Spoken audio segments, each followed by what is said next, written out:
예수 예배 나오신 성도님들 환영합니다. 저희 말씀에 앞서서요 광고 하나 드리겠습니다. 이번 주 토요일 주일부터 저희 제자 훈련이 다시 시작됩니다. 저희 목사님도 돌아오셨는데요. 바로 시작이 되니까요. 신청하신 분들도 계시지만 아직 작성하지 못하신 분들은 저에게 말씀해 주셔도 되고요. 아니면 뒤에 있는 그 신청서를 작성해서 사무실로 주시면 되겠습니다. 네, 오늘부터는 에스라서를 함께 나누고자 합니다. 이 에스라서는요, 바벨론으로 잡혀갔던 이 포로였던 이스라엘 백성들이 귀환하는, 그리고 귀환해서 하나님의 성전을 다시 재건하는 그런 이야기를 다루고 있습니다. 그래서 하나님께서는 이스라엘 백성들이 다시 예루살렘으로 돌아와서 그 포로 과정을 마치고 예루살렘으로 다시 돌아와서 이 성전을 재건하는 가운데 하나님의 어떤 신실하신 그런 모습들, 하나님의 약속을 성취하시는 모습들, 또 하나님의 이 성전이 다시 세워짐을 통하여서 하나님의 이런 역사를 주관하신 하나님의 어떤 섭리와 같은 것들을 보여주십니다. 특별히 에스라는요, 율법 학자로서 이 백성들에게 하나님의 말씀을 연구해서 가르치고, 특별히 신앙의 어떤 순결성과 어떤 혼합주의가 만연한 그런 상황 가운데 하나님의 말씀을 합당하게 말씀을 붙들고 나아가는 자에게 복과 하나님의 은혜가 부어지는 것을 믿음으로, 또 그렇게 나아가는 백성들이 하나님의 그런 약속이 성취되는 것을 경험하면서 살아가는 것을 그렇게 보여주고 그렇게 나아가도록 그렇게 했던 것이 바로 이 에스라의 말씀입니다. 그래서 이 에스라 말씀을 저희가 수요일마다 나누면서요, 우리의 삶 가운데 우리의 심령의 중심에 정말 하나님을 예배하는 것들이 회복되고 새로워지고 그런 영적인 회복이 일어나기를 소망하면서 우리 같이 시작하도록 하겠습니다. 이 에스라서는, 그리고 바로 뒤에 있는 느헤미야서는 사실 히브리어 성경에서는 한 권의 책으로 이루어져 있습니다. 그래서 에스라, 느헤미야가 히브리어 성경에서는 한 책으로 되어 있는데요. 여러 가지 의견이 있는데요. 전통적으로는 이 에스라서는 이 에스라가 지었다, 그렇게 보통 얘기를 하고 있습니다. 그래서 어떤 율법적인 부분들, 또 1인칭 시점으로 쓰여졌던 부분들, 그런 부분에 의해서 에스라가 썼다고 보고 있고요.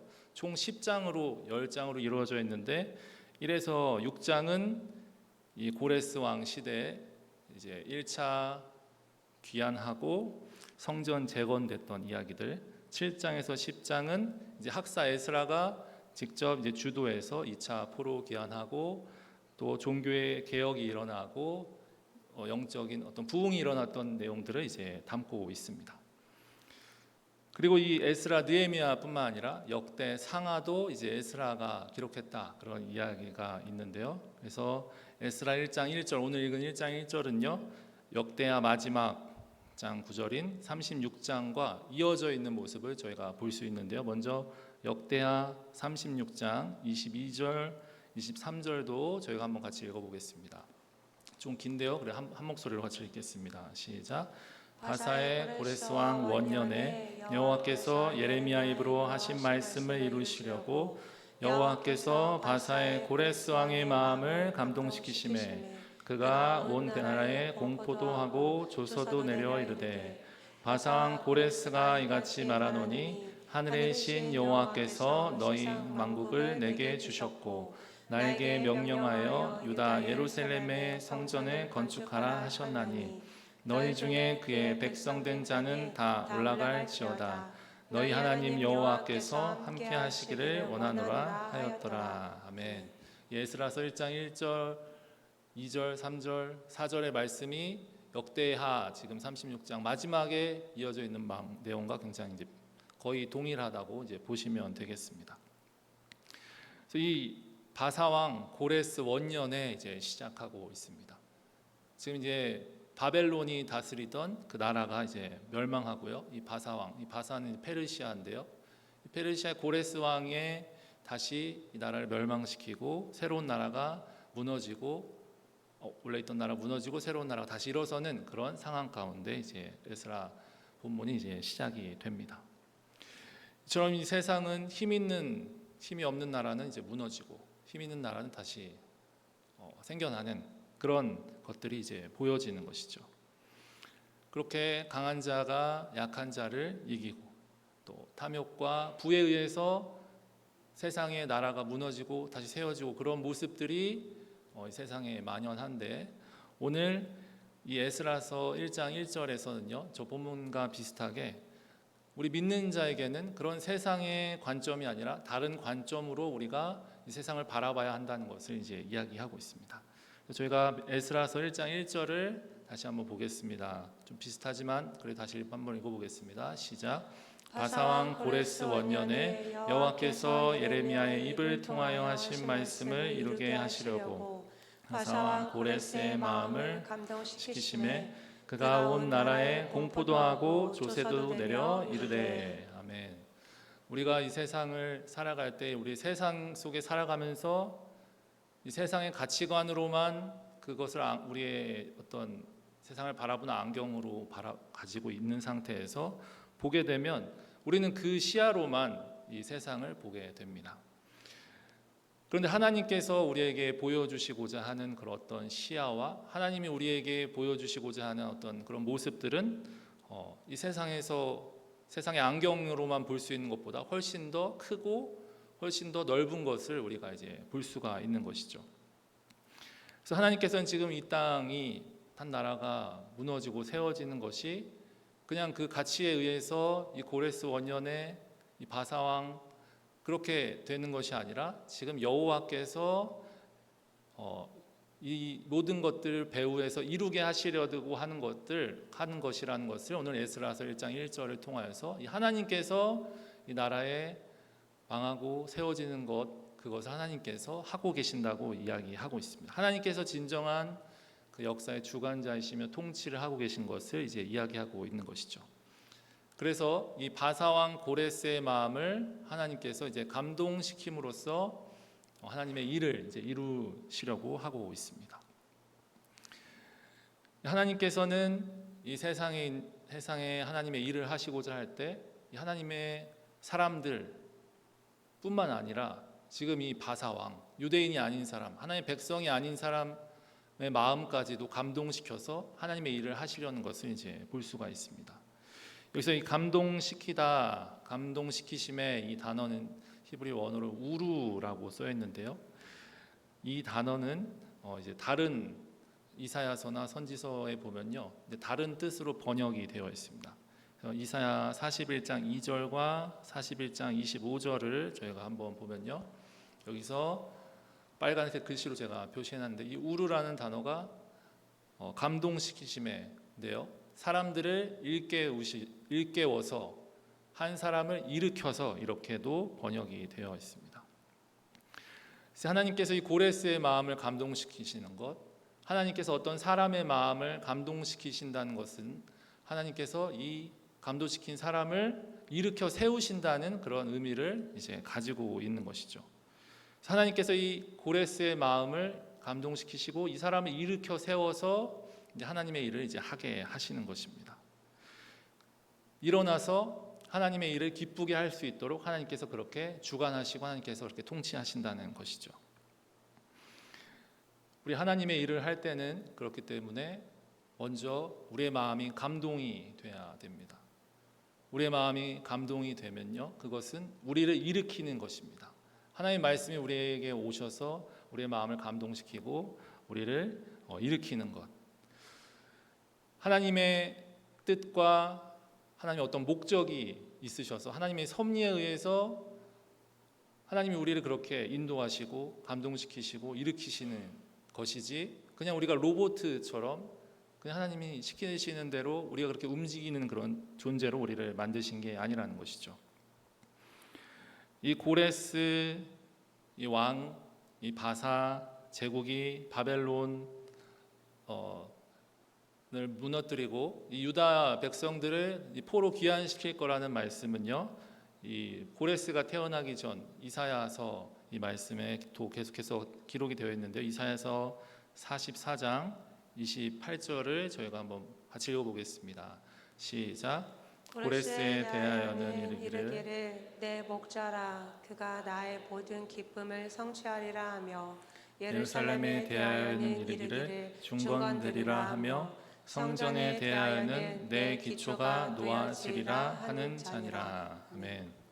지금 이사야서 말씀에 이미 선지자에 의해서 이 고레스에 의해서 이 예루살렘의 이 성전이 다시 중건될 것이 이미 예언이 되어 있었습니다. 그리고 이 예레미야 선지자에 의해서도 오늘 1장 1절에 예레미야의 입을 통하여 하신 말씀을 이루게 하시려고 이렇게 이야기하면서 이 하나님의 역사가 하나님의 말씀이 선포되고 그 말씀을 하나님께서 반드시 그 말씀대로 이루어 가시는 것을 우리가 이 역사를 통해서 볼 수가 있는 것입니다. 그래서 하나님께서 이스라엘이 범죄하고 이스라엘이 정말 하나님 앞에 죄를 짓고 그 나라가 멸망했지만 다시 그래서 이 이방 나라를 통해서 이스라엘이 무너졌지만 다시 이방 나라를 통해서 하나님께서 이 나라를 회복시키시고 이 성전을 다시 재건하시겠다고 그렇게 말하는 것이죠. 그래서 예레미야서 29장 10절에 그 예레미야의 예언된 말씀이 있는데요. 이 말씀도 같이 읽어보겠습니다. 시작. 여호와께서 이와 같이 말씀하시니라 바벨론에서 70년이 차면 내가 너희를 돌보고 나의 선한 말을 너에게 성취하여 너희를 이곳으로 돌아오게 하리라. 아멘. 70년이 차면 다시 너희를 돌아오게 하겠다고 예레미야 선지자를 통해서 하나님이 이제 말씀을 하셨던 것입니다. 그리고 오늘 에스라 1장 1절 또 이 말씀을 통하여서 이 고레스의 마음을 감동시켜서 하나님의 말씀이 이제 성취가 이제 되는 것이죠. 이처럼 하나님의 말씀으로 오늘 이 에스라서 말씀은요, 하나님의 말씀, 하나님의 약속으로 하나님의 섭리 속에서 이 세상이 이렇게 흘러가고 있다는 것을 말하고 있습니다. 그런데 우리가 이 말씀을 온전히 알지 못할 때 하나님의 은혜로 이렇게 말씀을 주시고 예언된 말씀도 주시고 약속도 주셨기 때문에 우리가 그것을 이 세상의 안경이 아니라 하나님의 믿음으로 우리가 바라볼 수 있지만 하나님이 그것들을 우리에게 보여주시지 않으면 하나님의 은혜로 그것들을 우리에게 나타내 주시지 않으면 우리가 그것을 알 도리가 방법이 없는 것이죠. 그렇기 때문에 우리는 이 하나님의 말씀을 주의해서 보고 그것을 믿고 또 이 세상의 눈으로만 이 세상을 바라보는 것이 아니라 이 하나님의 말씀으로 그것을 어떻게든 보려고 하는 그런 저와 여러분이 되기를 소망합니다. 그래서 고레스 왕은요 이어서 이제 그 칙령 이 조서를 발표하는데요. 2절과 3절 한번 같이 보겠습니다. 같이 다시 한번 읽어보겠습니다. 시작. 바사왕 고레스는 말하노니 하늘의 하나님 여호와께서 세상 모든 나라를 내게 주셨고 나에게 명령하사 유다 예루살렘의 성전을 건축하라 하셨나니 이스라엘의 하나님은 참 신이시라. 너희 중에 그의 백성된 자는 다 유다 예루살렘으로 올라가서 이스라엘의 하나님 여호와의 성전을 건축하라. 그는 예루살렘에 계신 하나님이시라. 아멘. 지금 고레스가 말하노니 하면서 이제 어떤 조서를 이제 공포하는 그 내용을 지금 담고 있습니다. 그래서 하나님께서 나를 이 고레스 왕을 세상의 모든 나라를 내게 주셨다. 그리고 유다 예루살렘 성전을 건축하라고 하셨다. 하나님은 참 신이시다. 이 백성된 사람은 다 예루살렘 올라가서 이 성전을 건축하라. 이렇게 이 고레스 왕, 이방 왕이 이렇게 이제 얘기하고 있는 것이죠. 이 말씀만 딱 보면요, 우리 고레스 어떤 사람 같습니까? 고레스 굉장한 믿음의 소유자, 정말 최고의 그런 모습을 보는 것 같은데 역사 속 사료들을 보면요, 이 고레스 왕에 대한 역사들을 보면 뭐 고레스 실린더라고 해서 어떤 진흙 원통에 이 역사적 사료들이 담겨져 있습니다. 거기 보면 그 자료에는 이 고레스 왕이 이 나라를 세운 것이 하나님이라는 단어가 등장하지 않고 마르둑이라는 우상이 이제 등장합니다. 그리고 강 건너편 저 이방 포로로 잡았던 사람들 고향으로 돌아가는 정책을 폈다 이렇게 얘기합니다. 그러니까 이 바사왕 고레스 이 사건이 정말 역사적으로 있는 것인데 여기서 저희가 한번 짚어야 될 것은 지금 이 말씀 속에서는 정말 이 고레스 왕이 믿음이 있는 것처럼 잘 또 그려져 있지만 이 고레스는 사실 다른 신들도 같이 혼합해서 섬겼던 그런 왕이었다는 사실입니다. 이 사람이 하나님을 유일신으로 섬겼던 건 아니지만 어떤 이 나라를 다스리는 정책을 쓸 때 포용하고 관용하는 그런 정책들을 펴서 이스라엘과 같은 이 소수 민족들 다시 돌려보내고 특별히 이 유다 예루살렘으로 돌아가서 성전까지 건축하게 하는 그런 조서를 지금 냈던 것이죠. 그래서 많은 이 역사가들에 의하면요, 이 고레스 왕은 굉장히 관대한 통치자다 이렇게 기록하고 있습니다. 근데 보통 통치자들은 이런 모습이 이렇게 흔한 모습은 아니죠. 보통 이런 관용과 덕망보다는 잔혹한 압제를 하기도 하고 굉장히 계산적으로 그렇게 나라를 다스리는 꼭 나라를 유지하려고 하는 모습들이 많습니다. 이 전에 이제 있는 내용에 의하면 이 다니엘서에서도요, 친구들에게 이 바벨론의 왕이 우상 숭배를 강요합니다. 그렇지 않으면 사자굴 불구덩이에 이제 넣죠. 그런데 이 고레스는요, 다시 돌아가게 해서 너희들이 섬기는 그 신을 섬기게 그렇게 허락을 했다는 것입니다. 지금 이 페르시아가 이 바벨론을 무너뜨리고 다시 나라를 세운 입장에서 이제 새롭게 이 나라를 이끌어갈 때 이전에 있던 왕들과 같이 관용하고 포용하는 정책보다는 얼마든지 압제하고 얼마든지 계산적으로 나라를 다스릴 수가 있었다는 사실이죠. 특별히 사람들이 많이 필요한 어떤 건축이나 또 노예가 필요한 상황, 이 포로들을 데려다가 무엇이든지 할 수 있는 그런 인력이 굉장히 중요했을 텐데 이들을 돌려보내는 것은 현실적으로 그런 계산이 맞지 않는 그런 모습이 될 수도 있었고, 또 세수도 세금 같은 것도 감소가 될 수 있었던 것이고, 이 나라를 보내면서 추후에 어떤 정치적인 어려움도 이제 있을 수도 있었다는 것이죠. 그런 선택을 충분히 할 수도 있었지만 지금 오늘 말씀에 의하면 이 바사왕 고레스가 그런 선택을 하지 않은 것이 역사적으로는 그렇게 됐겠지만 저희가 이 믿음의 눈으로 봤을 때는 하나님의 섭리에 의했을 때는 하나님께서 이 사람의 마음을 감동시키신 것이다, 그렇게 이야기를 하고 있는 것입니다. 여러분, 이 세상을 생각하실 때 우리 성도님들은 어떻게 세상을 바라보고 계십니까? 정말 하나님께서 이 온 세상을 다스리시고 정말 그 말씀을, 그 약속들을 성취해 이루시면서 그렇게 생각하십니까?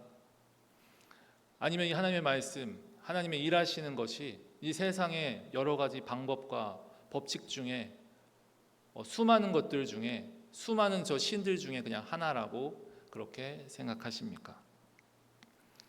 그래서 우리는 이 하나님께서 당신의 어떤 백성들을 향한 구원, 이 백성들을 끝까지 사랑하시는 그 하나님, 그걸 하시기 위해서 지금 세상의 통치자까지도 마음을 만지셔서 감동시켜서 그 하나님의 일을 이루어 가신다는 사실, 하나님의 역사를 이루어 가신다는 사실을 저희가 의심하지 않고 꼭 믿어야 하겠습니다. 그래서 에스라서 1장 4절에 보면 그래서 이 백성들을 이제 보내는 좀 더 구체적인 내용이 등장합니다. 같이 한번 읽어보겠습니다. 시작. 그 남아있는 백성이 어느 곳에 머물러 살든지 그곳 사람들이 마땅히 은과 금과 그 밖의 물건과 짐승으로 도와주고 그 외에도 예루살렘에 세울 하나님의 성전을 위하여 예물을 기쁘게 드릴지니라 하였더라. 지금 이 조서에 의하면요, 이 하나님의 이스라엘 백성들 지금 다 돌아가라, 예루살렘으로 올라가서 성전을 건축하라, 그렇게 했는데요. 지금 이 당시의 역사 오늘 본문에 의하면 이 남아있는 백성들 어느 곳에 머물러 살든지 이렇게 표현하고 있습니다. 그리고 그 뒤에 이제 말씀들을 보면요, 이 모든 포로로 잡혀왔던 이스라엘 백성들이 다 돌아간 것은 아니고 약 5만 명의 백성만 이제 돌아갔습니다. 그리고 그 귀환하는 과정 가운데 은과 금과 그 밖의 물건과 짐승들을 주어서 이 사람들이 하나님의 성전을 위해서 이것을 기쁘게 드릴 수 있게 그렇게 조소가 쓰여진 것입니다. 특별히 제가 빨간색으로 표시한 남아있는 백성이라는 것은요, 지금 이 포로로 잡혀왔던 이스라엘 백성들, 이 포로 생활을 했지만 생존해 있는 이 생존자들을, 살아남아 있는 자들을 이야기합니다. 유다, 베냐민, 레위 지파와 같이 전역에 지금 퍼져 있는 이 남아 있는 백성들이 있었고, 이 사람들은 그 어려운 이 포로 생활을 잘 견뎌내고 믿음으로 잘 견뎌내고 이제 하나님께서 이 남아 있는 백성들을 통해서 하나님의 새로운 성전, 하나님의 나라를 이루실 것을, 지금 하나님의 목적을 향하여서 이 자들을 사용하실 것을 이제 말씀을 하고 계신 것이죠. 이 남은 자들이라는 이 단어는요, 가장 제일 처음에 쓰인 성경이요, 창세기 7장입니다. 저희가 창세기 7장 23절을 같이 한번 보겠습니다. 여기 보면 맨 뒤에 노아와 그와 함께 방주에 있던 자들만 남았더라. 이 노아 홍수 때 심판으로 다 그렇게 심판하시고 노아와 그 방주 안에 남아있던 자들이 남았더라 할 때 저 남았다는 단어가 이 남아있는 자들이라는 단어의 첫 번째로 이 성경에 쓰였던 그 상황입니다. 하나님께서 이 노아의 가족들, 남은 이 노아의 가족들을 통해서 새롭게 하나님의 그런 역사를 다시 시작하신 것처럼 지금 이 선지자들, 또 이 에스라의 말씀을 통해서 우리가 볼 수 있는 것, 이 포로 귀환을 통하여서 그 고난 당하고 고통 당했던 그 백성들, 그렇지만 남아있던 자들, 믿음으로 견뎌냈던 자들 통하여서 다윗의 장막이 다시 회복될 것이다. 하나님의 성전이 다시 재건될 것을 이야기합니다. 그래서 이사야서 10장 20절, 21절도 이 남은 자들에 대한 이야기를 하고 있는데요. 저희 같이 한번 읽어보겠습니다. 시작. 그 나라의 이스라엘의 남은 자와 야곱 족속의 피난한 자들이 다시는 자기를 친 자를 의지하지 아니하고 이스라엘의 거룩하시니 여호와를 진실하게 의지하리니 남은 자 곧 야곱의 남은 자가 능하신 하나님께로 돌아올 것이라. 아멘. 하나님께서 이 남은 자들에게 약속하시면서 다시 이전과 같이 강력한 세력들이 너희를 쳐도 절대 멸망치 않을 것이다. 하나님께서 함께 하실 것이다.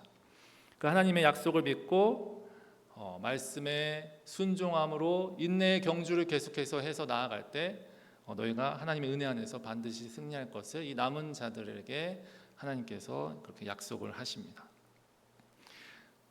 저는 이 말씀을 통해서 저희가 살펴보았을 때 하나님께서 일하시는 것들, 하나님께서 그 약속을 성취해 가시는 것들은요, 굉장히 세부적이고요, 구체적이고 자세하게 기록되어 있고, 또 우리는 그것들을 이 하나님의 말씀을 통해서 다 확인을 할 수가 있습니다.